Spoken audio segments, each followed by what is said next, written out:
Major Guevara, in your speech to the General Assembly day before yesterday, you accused the United States of helping Cuba's neighbors prepare new aggression against her. We, in turn, have often accused your government of abetting subversion in other Latin American countries. Do you see any way out of this situation, any way to improve relations? I think with regards to solutions, there are solutions, and I think there is only one.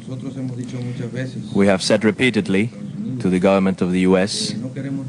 that we do not want anything but to forget us, that they do not consider us even for good or evil. From New York City, Face the Nation, a spontaneous and unrehearsed news interview with Ernesto Che Guevara, Cuban Minister of Industry. Major Guevara will be questioned by CBS News United Nations correspondent Richard C. Hottelet, Ted Schultz of the Washington Bureau of the New York Times, and CBS News correspondent Paul Niven. Major Guevara, we have more questions about Cuba's relations with this country and with the communist countries, and about your own internal situation. We'll resume in just a moment. Have you ever wondered what makes people respond, what causes them to react? And remember, it's a pretty important question for an actor. We're not up on stage just to play a part. We're on stage or in front of a camera in order to bring you a message, a human message, sometimes a very simple message, but always one that we hope you'll understand. Here is such a message. This is the Christmas seal, a message that means life in the fight against tuberculosis and other respiratory diseases. This Christmas, be sure to use this Christmas seal on all your holiday mail. Answer your Christmas seal letter as soon as it comes, and then use the seals generously on cards, letters, and even gift packages. That's my message. I hope you'll receive it and respond generously. Thank you. Major Guevara, you said a moment ago you would simply like us Americans to forget Cuba. Your speech the other day suggested that you can't forget us. You consider us a hostile government 90 miles away. How can you expect us to forget you?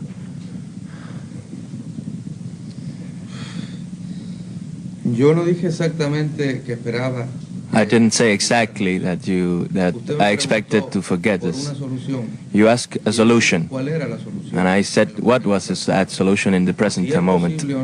If it's possible or not, that's another question.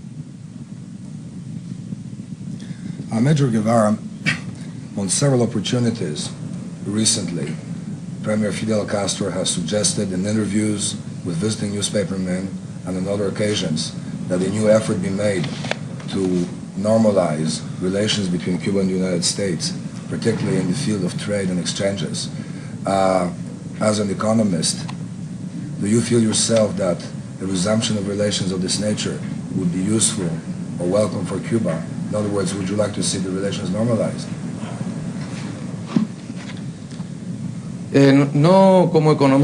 Not as an economist, because I have never considered myself an economist, but only an official of the Cuban government, as another Cuban. I think harmonious relations with the U.S. would be very good for us from the economical point of view, more than in any other field, because all our industry has been established by the U.S. and primary products and repair parts that we have to make with much difficulty or to bring from other areas could come directly. And besides, sugar, which traditionally we had the American market, is also near. Major, if my recollection is right, in 1960 you made several speeches, particularly one in March of 1960, saying that for Cuba to go on selling sugar to the United States was a form of colonialism to which Cuba was subjected. Have you changed your mind about this? Naturally, because those were different conditions. We sold sugar with specific conditions established by American buyers, which in turn dominated the internal market and production in Cuba. Now, if we would sell sugar to the U.S., it would be the Cuban government the one who would sell it, and it would be a complete profit for our people. Dr. Guevara, Washington has said that there are two political conditions for the establishment of normal relations between the United States and Cuba. One is the abandonment of your military commitment to the Soviet Union. The other is the abandonment of the policy of exporting revolution to Latin America. Do you see any chance of a change in either of these points? Absolutely. We don't put no condition of any kind to the U.S. We don't want it to change its system.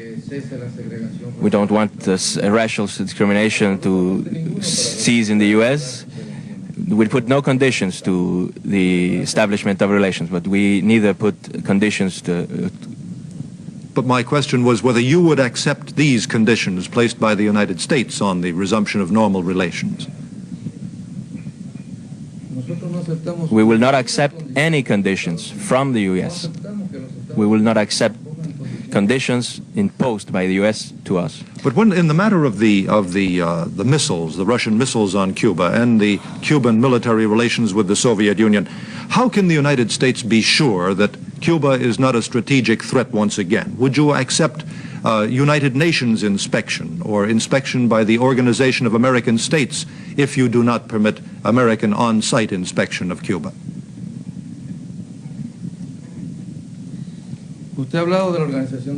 You talked about the Organization of American States. Yesterday, the day before yesterday, the Colombian delegate spoke about the orbit of the OAS. It is, in effect, an orbit which gyrates around the U.S. An inspection by such delegates would be an inspection by the U.S. You talk about that the United States don't feel secure. And we ask the U.S., do we ourselves feel secure that we have no missiles against Cuba?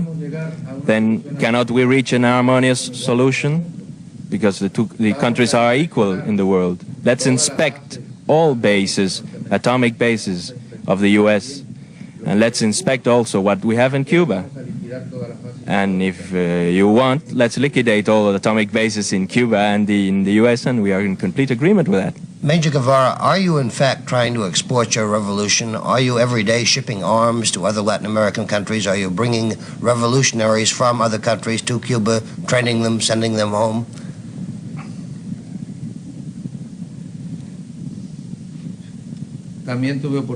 I also had an opportunity to say at the Assembly, and I can repeat it emphatically now, revolutions are not exportable.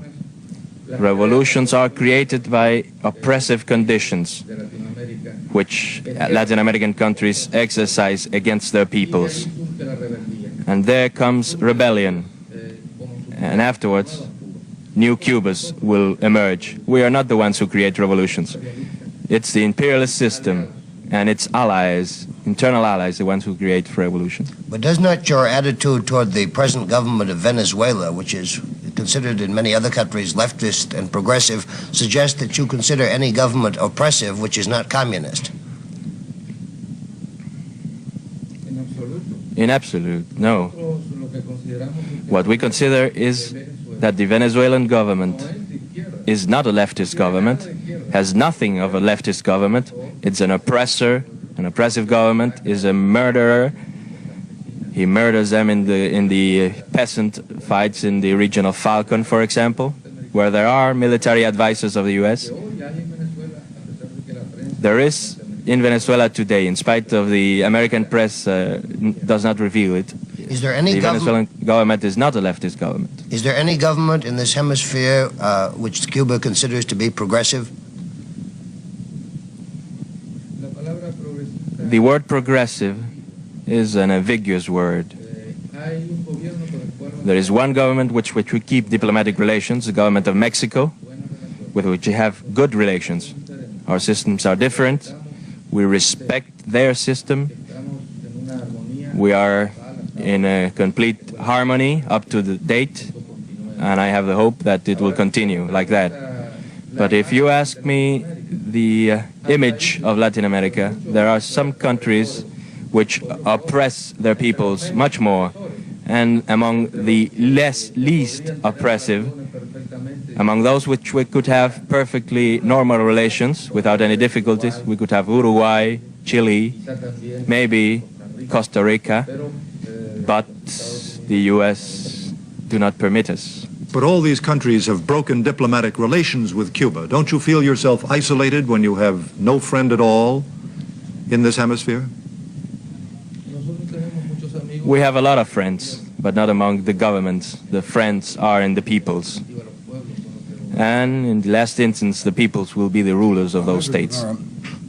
If we may change the geographic scene of your friendships, or no friendships in the world, you made a visit to Moscow in November last month.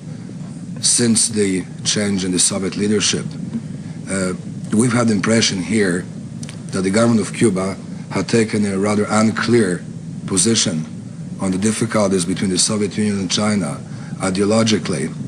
Could you tell us whether, as a result of your visit, is it clearer or easier for the government of Cuba to adopt a clear position in relation to the Soviet-Chinese problem?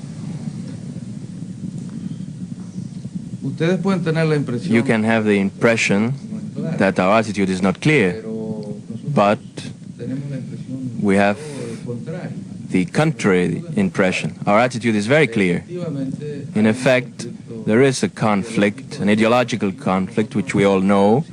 We have stated our position in the sense of unity among socialist states, unity as a first measure. And always we argue that unity is necessary because this unity goes in favor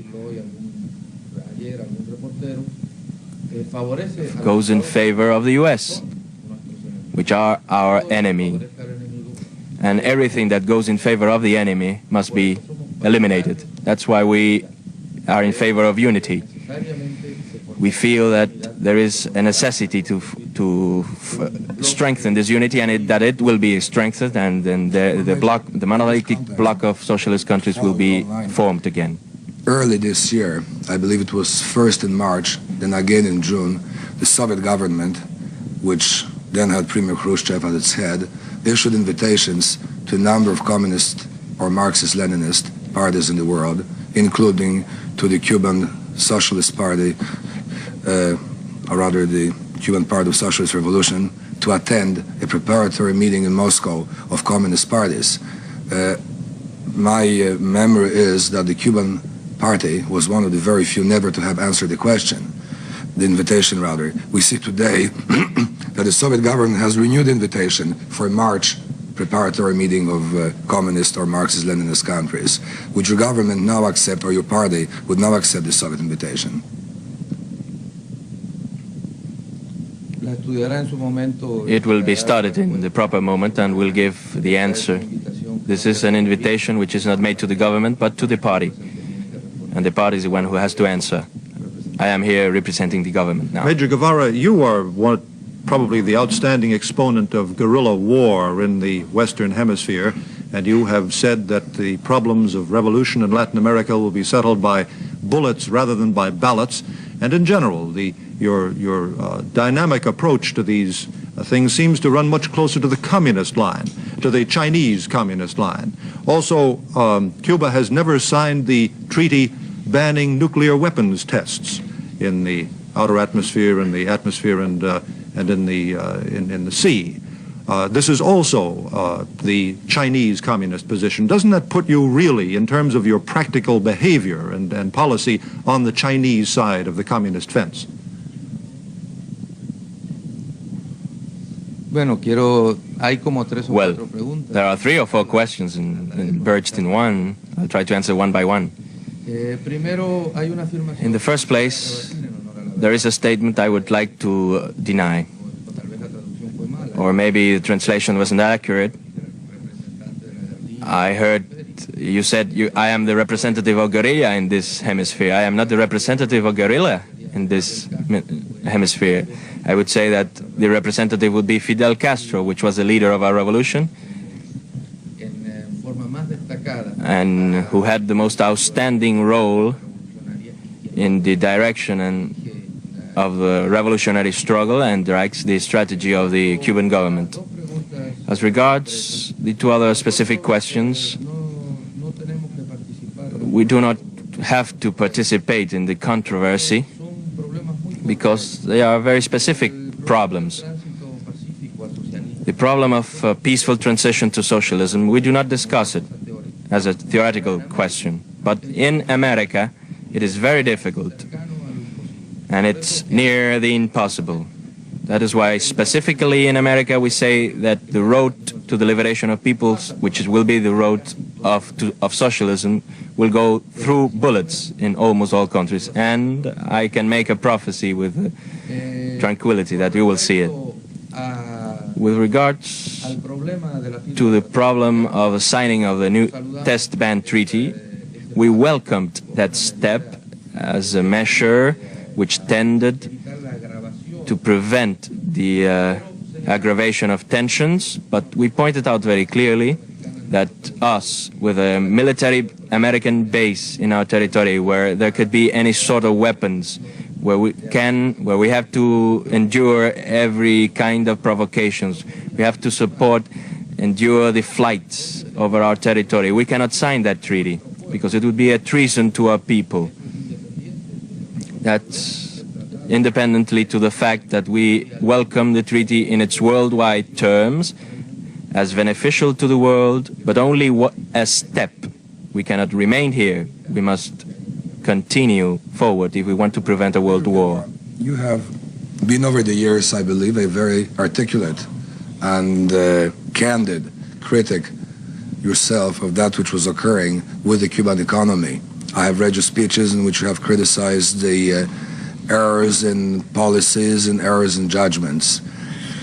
Now that you're approaching the 7th year of your revolution, would you try to assess for us briefly just what is happening to the economy in your country? Do you feel that you might begin to rise from the point where you been? What projection of the economy would you make for 1965? Will it be the 7th lean year or not necessarily? It's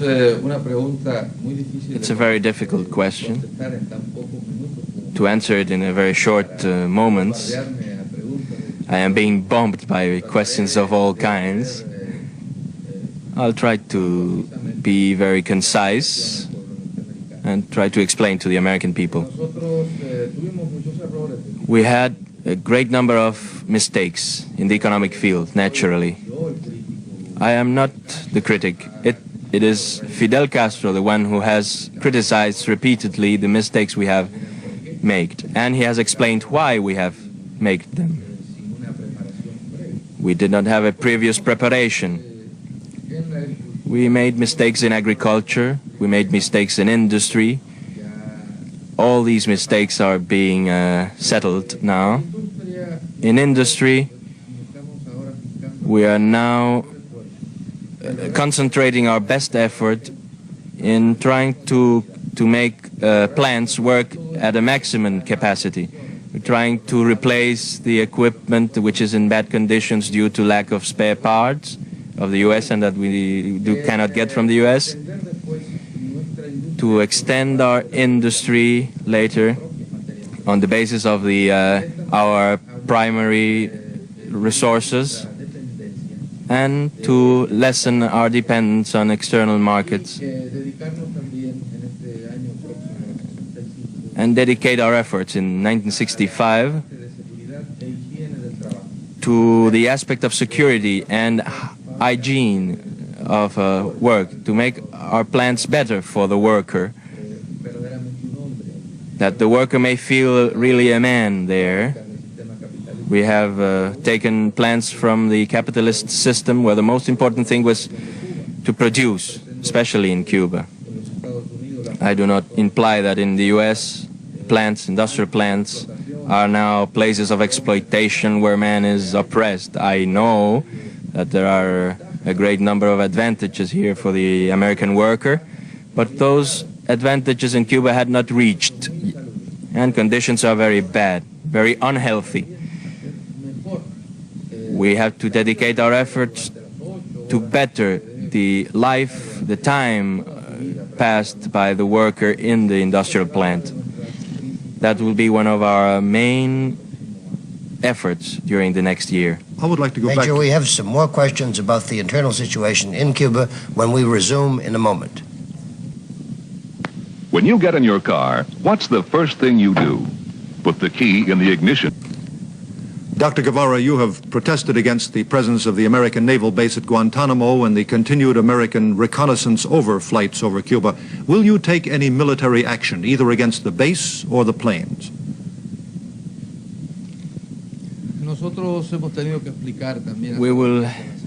We had to explain at the assembly the other day that we do not boast. We know the power of the U.S. We do not fool ourselves about this power. We say that the U.S. government wants us to pay a very high price for this unstable peace we enjoy today. And the price we are in a position to pay comes only to the frontiers of dignity, not beyond. If we had to kneel in order to live in peace, they will have to kill us before. If they do not want to go to that point, we will continue to living in the best way possible, that is, in this not peaceful coexistence that we have today with the U.S. What does that mean in terms of practical diplomacy, Major? What do you propose to do?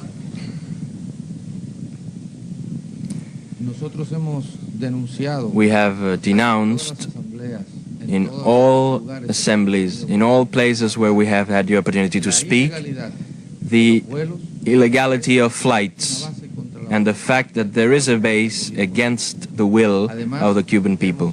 Furthermore, we have denounced the great number of violations, of provocations from that base, according to statistics, little rough statistics, 4 provocations every day.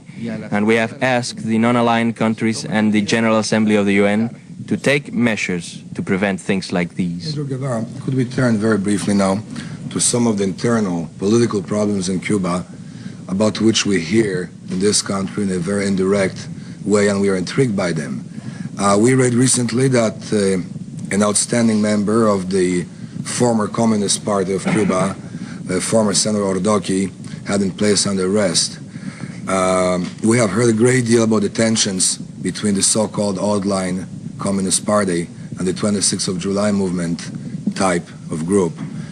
We learned on Tuesday that Major Martinez Sanchez, who was a close friend and companion of you and Dr. Castro, tried to commit suicide. What is happening internally in Cuba?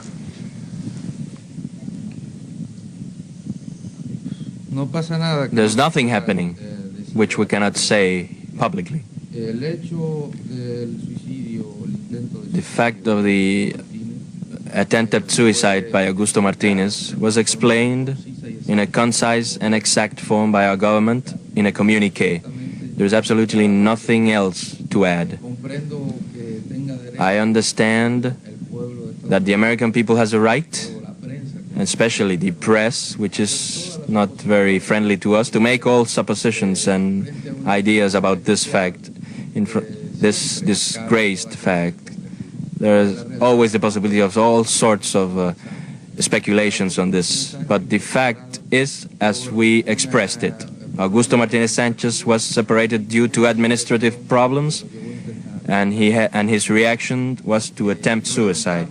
We regret it because of him, and we regret it because of the revolution, because it has given foot to this speculations. With regards to the arrest of Mr. Ordoqui, we also stated publicly what we were able to say at that moment, and we have expressed that in the proper opportunity everything will be explained, or Mr. Ordoqui will have a public satisfaction. All our public documents reflect our absolute truth. Major, may I ask you what percentage of the people of Cuba support the revolution? Well, there is a joke which you made, circulated. I don't know if you want to refer to the joke about the Castro brothers. We have 10 seconds. In 10 seconds, it's very difficult. In this moment, we do not have elections, but a great majority of the Cuban people supports its Thank you, government. I Major don't know. Guevara, for being here to face the nation. We'll have a concluding word in a moment. Today on Face the Nation, Ernesto Che Guevara, Cuban Minister of Industry, was interviewed by CBS News United Nations correspondent Richard C. Hottelet, Ted Schultz of the Washington Bureau of the New York Times, and CBS News correspondent Paul Niven. Next week, another prominent figure in the news will face the nation.